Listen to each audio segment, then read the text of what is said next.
जय श्री कृष्णा।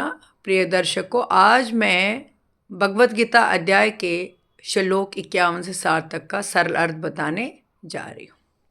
श्रीमद् भगवत गीता के दूसरे अध्याय सांख्य योग के श्लोक 51 से 60 तक का भगवान श्री कृष्ण ने स्थिर बुद्धि वाले व्यक्ति के लक्षण और कर्म योग के बारे में विस्तार से समझाया है।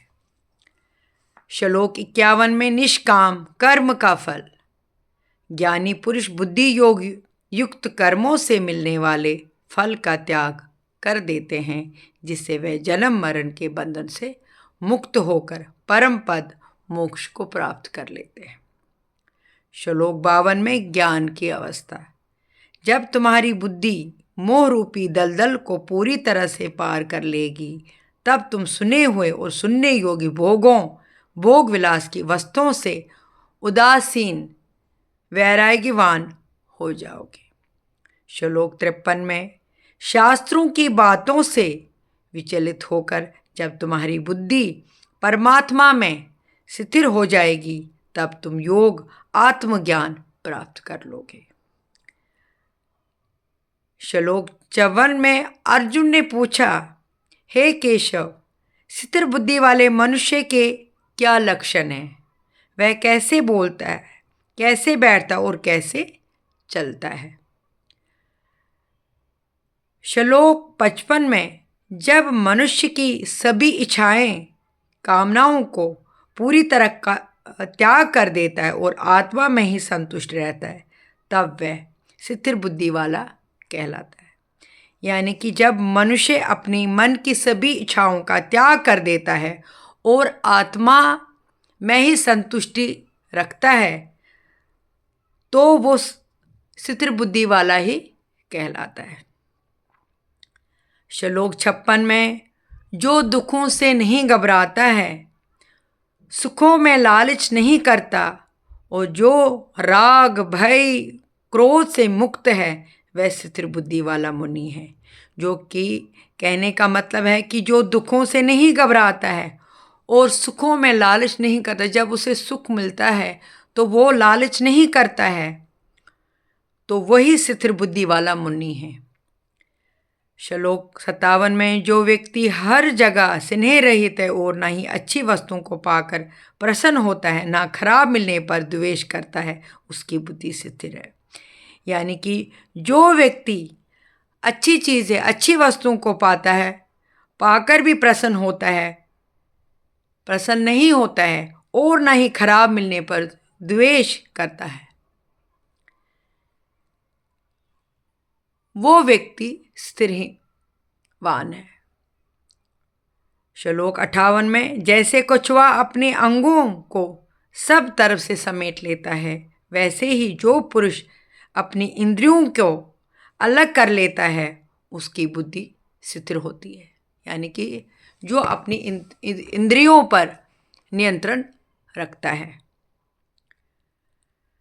श्लोक 59 में आसक्ति।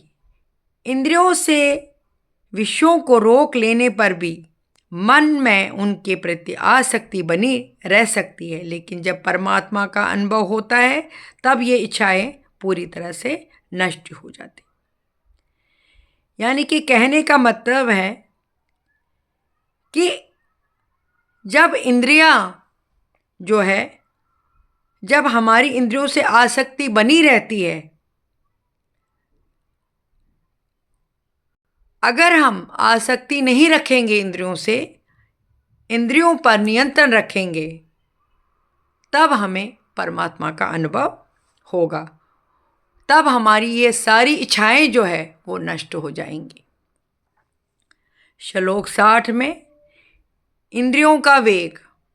इंद्रियां इतनी बलवान हैं कि वह प्रयत्नशील बुद्धिमान मनुष्य के मन को भी ज़बरदस्ती खींच लेती है। इंद्रियां जो है वो बहुत ही स्ट्रांग है, बलवान है। जो बुद्धिमान व्यक्ति होता है, उसको भी वो ज़बरदस्ती अपने मुंह में खींच लेती है।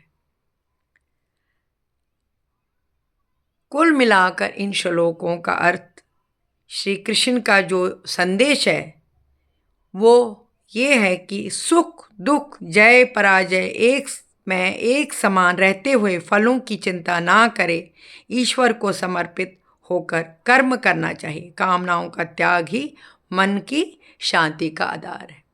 कहने का तात्पर्य है, श्री कृष्ण जी ने ये कहा है कि सुख में दुख में जीत में हार में इंसान को एक समान रहना चाहिए, फलों की चिंता नहीं करनी चाहिए।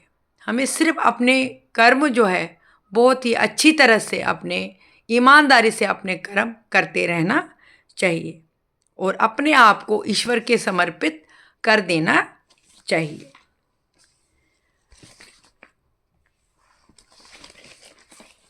प्रिय श्रोताओं, कृष्ण पर विश्वास रखिए, कर्म करते रहिए।